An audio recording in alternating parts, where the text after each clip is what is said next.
Welcome to the Effective Living series, and it's happening to you. It's coming to you on the City TV's Breakfast Daily. It's also on the City Breakfast Show. My name is Bernard Avile.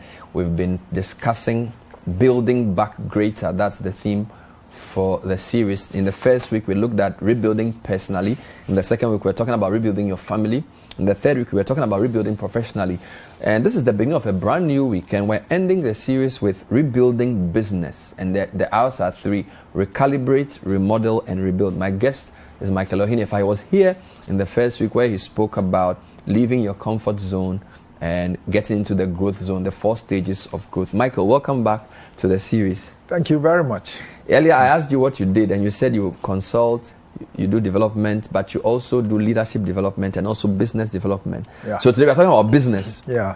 Organizations. That's right. Amazing. How important is it to talk about organizations rebuilding post-COVID, post-banking crisis? It's an imperative. It is an imperative. I think that governments all over are concerned about their economies and are taking deliberate steps to help people rebuild, to help people. If you look at the American presidents, you look at the UK, the Prime Minister, everybody is talking about how do we revamp, how do we rebuild after what has shaken everybody. And I think that if the government of Ghana is minded to do so, helping the estimated 70% of Ghana's economy, which is informal, helping people to rebuild, is the biggest imperative for the government in 2022. Amazing. Yeah. And I noticed there are 3 R's for the week: recalibrate, right, remodel, and rebuild. These are important words. Just can you elaborate briefly? All right. So one of the things I did in 2020 during the COVID period was I got myself a certification as a certified Growthfield business advisor. And I did that online. Growthfield is a global enterprise management platform used by millions of people across the globe, and it helps you to go through how to run a business the proper way.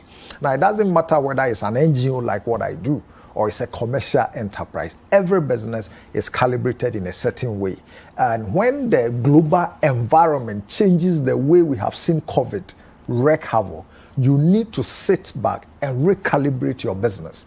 You cannot go about business the same way you used to do it 2 years ago. When you do that, you'll be eaten by the sharks. So let's talk about how to remodel your business for success. What are you going to talk about today? All right. So the first is reflection. You need to reflect. What do you want to achieve by 31st December 2020? Where do you want to position your business?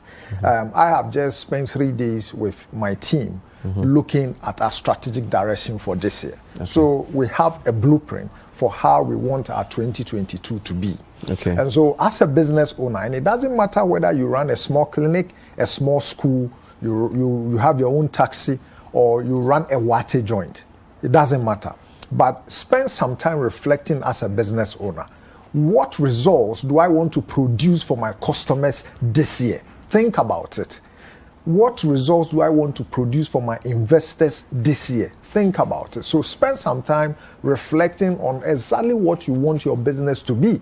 Just as we teach people to set goals for their lives at the beginning of the year, as a business owner, you must also spend time to think about the results that you want to achieve, so that's the reflection. Reflection. And now, it's preferably to do with your team. With your team, if you can. Okay. And this is where people like us come in. Some people call on us to facilitate that process. So it's a framework that you can help people to do. Oh yeah, we use it to consult. So there are tools you can use. Yeah, there is a tool. Growthfield is a tool. I can hear people say, "How do I do that? Are we just going to make it?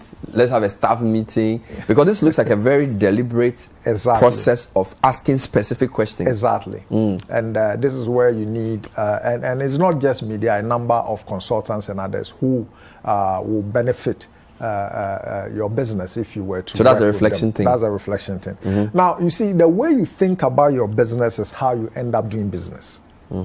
So part of the reflection is for you to begin to look at, okay, how have I been doing this business? Okay. Now, I want you to realize that there are 3 personalities that every business owner has. 3 personalities. And that personality shapes the way people run their business. Now, the first personality that is inherent in every business owner is the technician. Now, the technician is, technical skill. So you know how to do your business, and then that gives you a business. So let's take the example of a baker. You are a very good baker. And so everybody in the area comes to you for their bread. There's a long queue. And because of the technical quality of your bread, you begin to grow.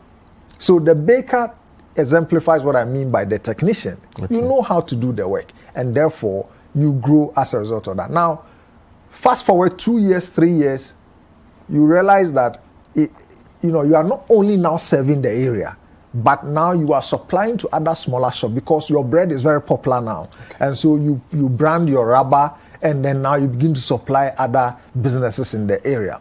Now, when that happens, remember that the business has changed. Okay.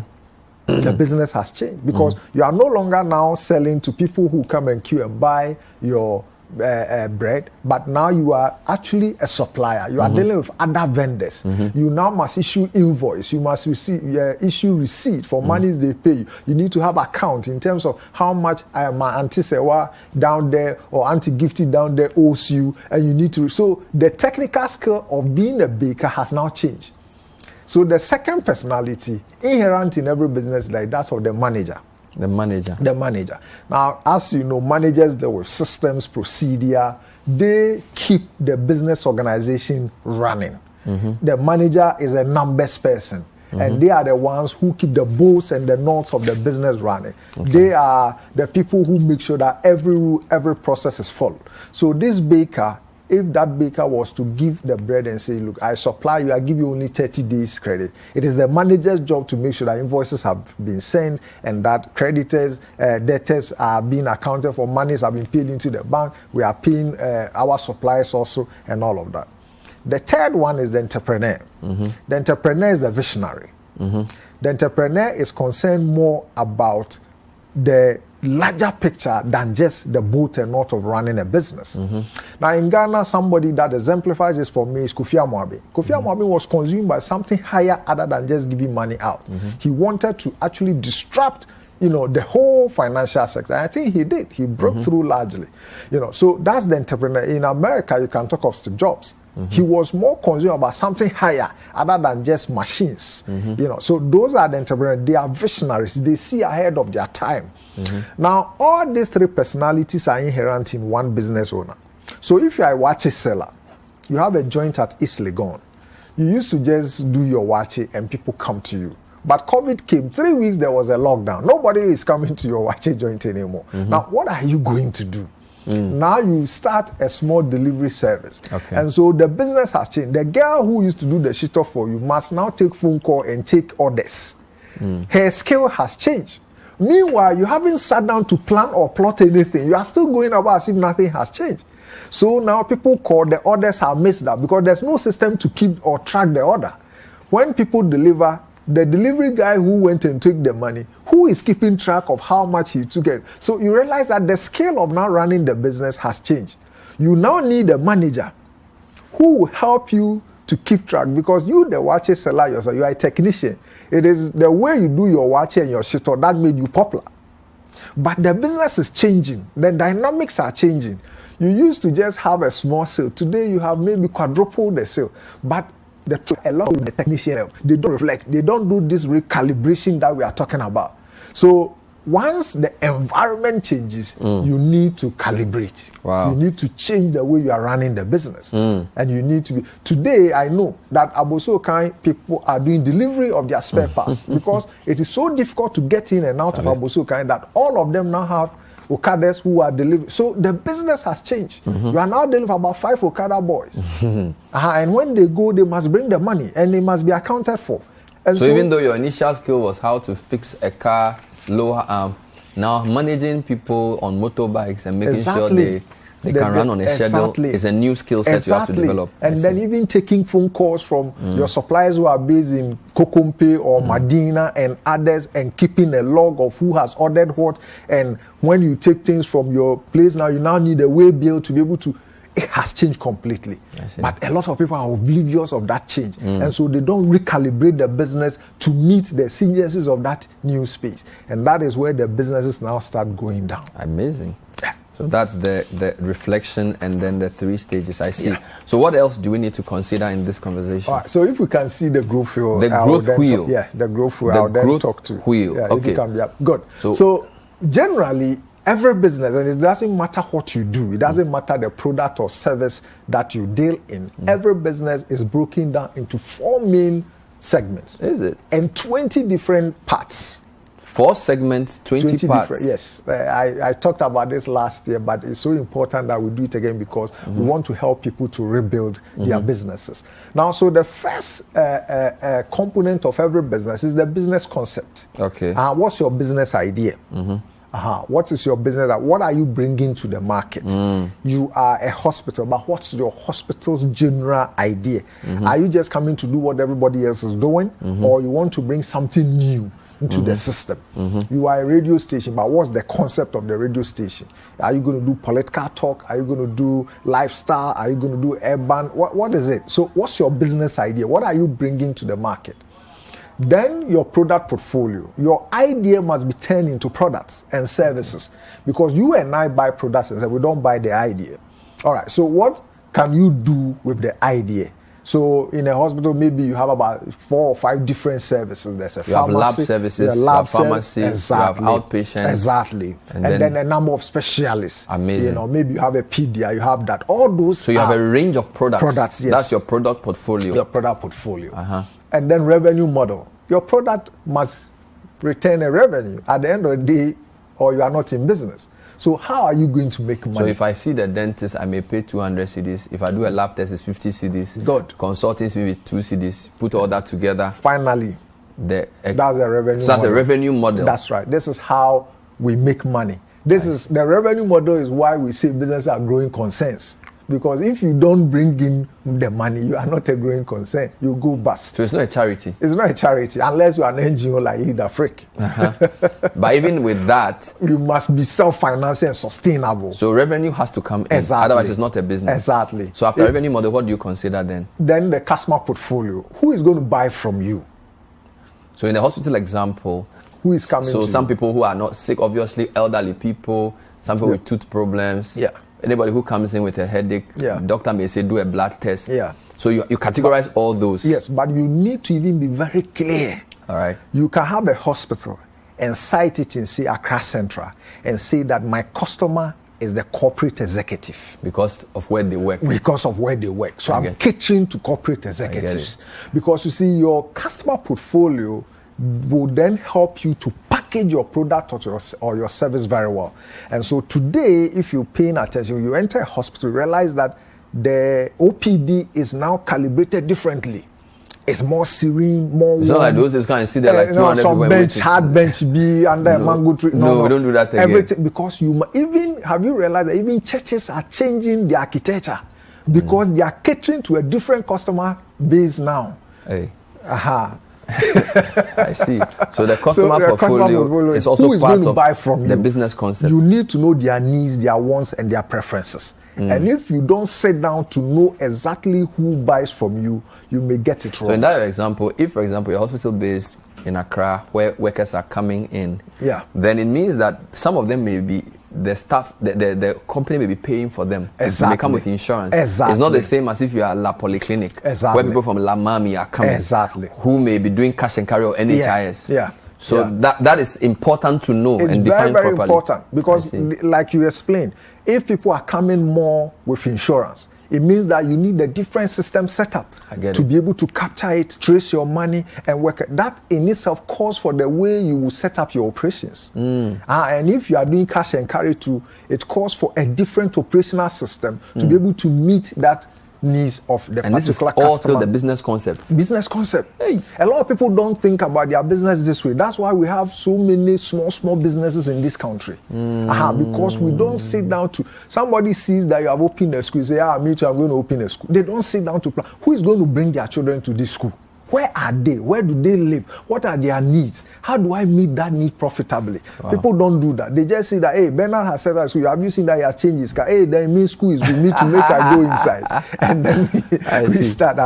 And then finally, we come to market position. Where are you in terms of competitive advantage? Okay. So here you are trying to find out who else is in the space? What are they doing? How can I do mine differently? And how do I get that competitive advantage and edge?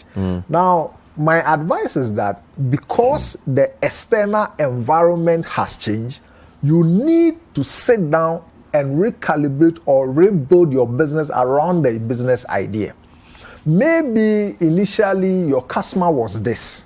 But for instance, let me give you an example of Leader Frick, my own organization. We set up Leader Frick with a model. We developed a leadership development model for children. Okay. We started operating in one secondary school.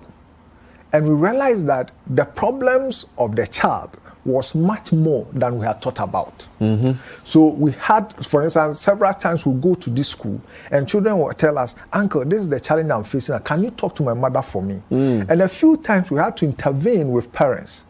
So immediately we realized that we are dealing with more than the children. We needed to deal with the two main influences in the life of the child, which was the parent and the teacher. So we developed parent workshops and teacher development programs.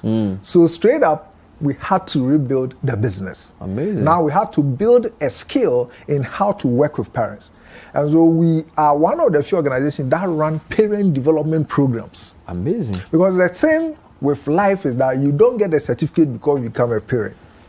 One burst of emotion and you are a parent. Now, who trains you to become a better parent? So this is what I mean by you need to sit down to review and then you can rebuild your business. Wow. This is the Effective Living series. We're talking about rebuilding your business, recalibrating, remodeling, and rebuilding. Michael Ohene is our first guest for the final week of the series. And today his topic is how to remodel and rebuild your business. The 2 is the growth wheel, which is a 4-part 20 component tool that he's using. He's basically just walked us through the first part, which is the business concept, which has about 1, 2, 3, 4, 5 components. What's the second part of the growth wheel then? The second one is the business organization itself. The business organization itself. So ownership and board. How are you structured in terms of ownership? Who is going to serve on your board? All right. What competencies and skills must they bring to the table? So for instance, once again, let me use my own organization. We set up Lead Africa to be a Pan-African organization. So in our board, we have 4 nationalities. Is it? Yes, because of the idea. Even though you are based here for now, you are already Pan-African. Yes, and it's deliberate. So even in the selection of or an invitation to our board, we made sure that it represents the business idea. So don't just call on some church elders to be your board chairman because he's a church elder or he's a pastor or this. No. You must be setting ownership and then board. Those who can provide the strategic direction for your business. Now, because of the disruptions to the economy, if you want to rebuild, ask yourself, will my current board serve me for the future where I am going, and then make the necessary changes. Then you come to employees. What kind of employee do you need?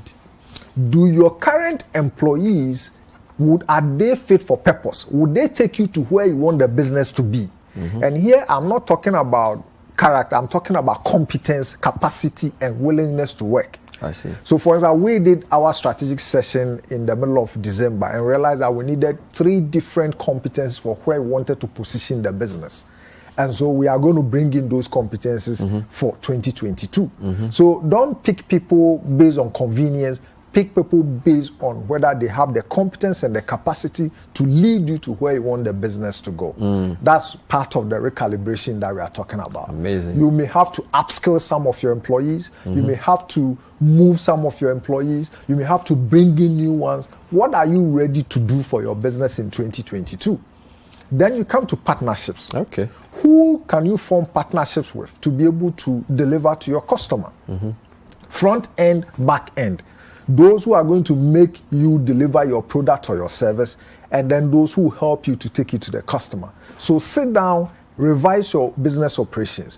Where you are going this year, who do you need on board to help you to be able to do that? Then come to business processes. Business processes, how you deliver your value to the customer. Okay. So, for instance, let's take that Bosoka example. And I want to bring it down so that people won't say he's talking to corporate people. So, for instance, your business process, at first you just open your store, you sit there, people come and buy from you.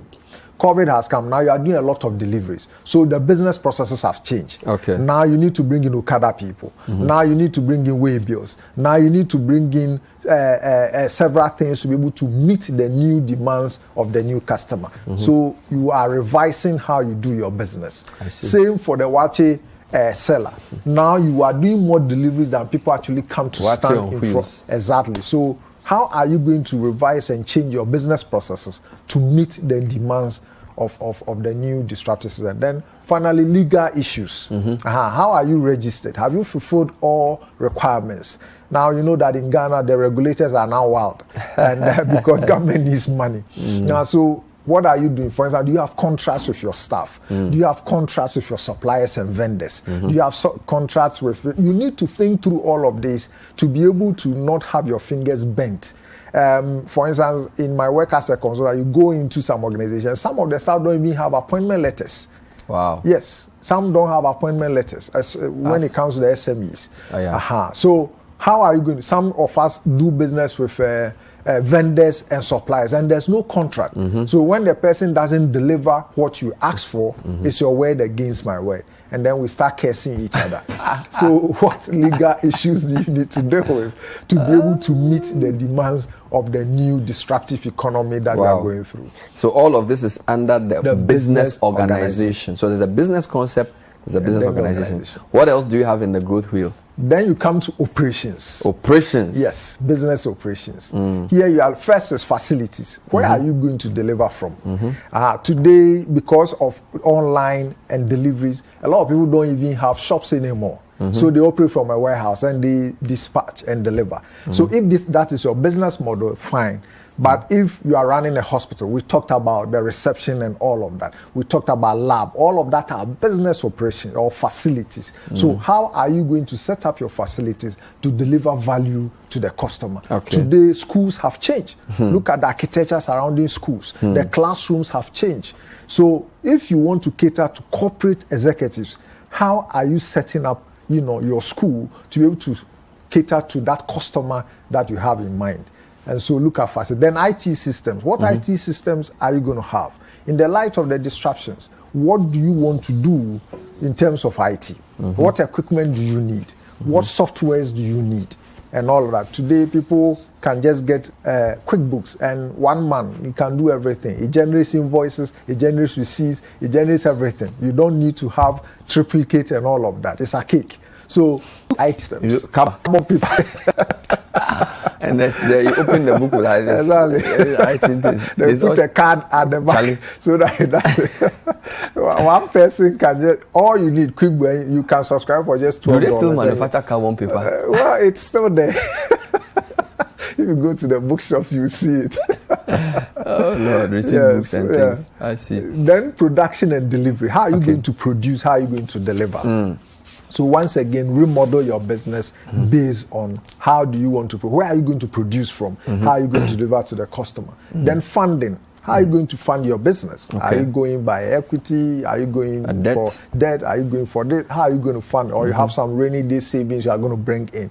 Think about funding. And then finally, financials. All under operations. All under so this is business the core operations. Of how the business moves. That's right. And it's very important that in the light of the disruption, you sit down to relook all of these things. Because sometimes we don't do enough introspection as businesses. All right. When you charge people and say, look, I want to do a strategic planning session for you, they say, hey, it's too much, hey, it's that. And so we keep doing the same thing every day, not knowing that things have changed. And as I said, if you pay attention, look at our hospitals, look at our schools, look at even our churches. People are changing based on the needs of the new customer. Today, almost all the new churches are air conditioned. And when I was growing up, what was air conditioned? Fan. But today, because the demands of the new Ghanaian middle class have changed, churches are changing their facilities to meet that need and that demand. I see. Today, it is not enough to have a church. You need to have an enormous car park, because sometimes even one couple, they bring 2 cars. So you see that if you don't sit down to remodel how you are serving the customer, you miss it. And then before you realize, people are just going People are just going, and then you say, "Hey, they are ubia bomidia," and you ubia na bodia. You haven't sat down to recalibrate your business in the needs of the time. I see. So the fourth component is customer relations, Yes. which is just what you summarized. That's right. So again, these two may need help. Yes. You don't just take it and say, "This is growth fuel, I'm going to use it," because there are 20 different parts. That's right. Where do you start from? Exactly. Okay. So the first, and as I keep saying, you need external help and support to do some of these things. People to bring that aside perspective so that you can capture these things objectively. And so where you can't do it, if you have, and people are using our lecturers a lot, people are using a lot of business advisors, people are using accountants, business process. People are using business process engineers who will come in, for instance, at operation level and help you to map out every process that you have and make sure that it is calibrated to meet the needs of your customer. So if you can't do it, just give us a call. We are happy to work with people, but not to promote myself. Other consultants are available who help you to actually I actually want you to promote yourself because you've been on this program for at least 6-7 years. 12 years. 12 years. You see. So you've kept a better record. So obviously, and you've worked with organizations which have seen improvement. Yeah. So what kind of services do you offer for businesses? Well, we help people. We actually are coming out with a new product in 2022 called the Business Growth Clinic. And it's going to be a 6-month SME school for helping people to build their business block by block using this tool. So we are not just doing 3-day workshop. We want to work with you for 6 months. 6-month SME school. Exactly. We can actually work with you. So for instance, when we talk about business idea, we'll work with you to have your business idea. Do you have brand identity? Help you to get your logo done. Do you have all the business processes involved? Do you have all the accounting value forms? So it is not just getting the knowledge, but will help you to build your business block by block over a period of 6 months so that you can now walk away with your business. I see. That is what our commitment to the SME. So if people want more information about you, where can they go as we speak? Just send an email to ask@leadafrique.org. And ask, A-S-K. A-S-K. At Leadafrique. Where Leadafrique is on the screen. Lead and then Afrique, the French version of Afrique, one word. Leadafrique.com. Yeah. No, org. So ask@leadafrique.org. Excellent. I see. And what about your website?